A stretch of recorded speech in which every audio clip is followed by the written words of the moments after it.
Hi, Nikki. Great to see you again. I have an important question I need to ask. Hi, Prashan. What is that? So, over the last few weeks, we have added all these calculations and named ranges. But now let's say I add another transaction at the bottom of the data. I don't want to have to manually update all the named ranges and copy down the formulas. Are we going to look at a way of automating this?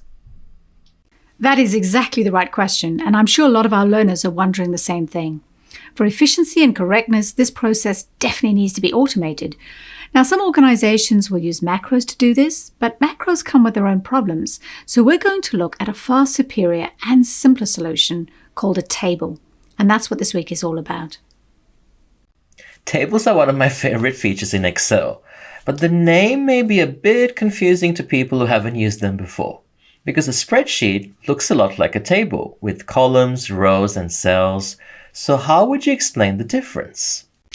Well, although Excel provides a grid layout for us to work in, this is called a range. It's not a structured way of storing data. We can put any information anywhere, and they do not need to be related in any way. When we talk about a table in Excel, we mean more like a database table, which contains a set of related information, like all our HR data. In other words, each column in a table holds one type of information, like the employee ID, and each row represents one record. For example, all the information about one particular staff member. Yeah, that's exactly right. The problem with databases is they can be quite complex to work with. Are we going to find tables as complex? Actually, quite the opposite. One of the reasons we work with tables in Excel is they make it much easier to work with our data. Can you please give us some examples? Well, you'll see this in the practice videos. Tables are very easy to create, and once your data is in a table, it becomes much easier to format, select, and even sort and filter. They also offer the opportunity to add a total row where you put a row at the bottom. You can just from a drop down pick the operation you want, and it will do the calculation for you. So it's really cool. And can you perform calculations with data in tables like you would in a normal range? Yeah, I mean, a table, you can continue to work with your data in a table exactly as you would in a normal range, but you will find the formulas do look slightly different because tables use yet another form of referencing called structured referencing. Are structured references a bit like named ranges? Yeah, conceptually they're very similar, but they use square brackets, so they look a little bit different, and they aren't absolute like named ranges. Structured references that refer to a single cell in a table are relative, and structured references that refer to an entire column are more like mixed. They remain absolute when you drag your formulas down, but they're relative if you drag across.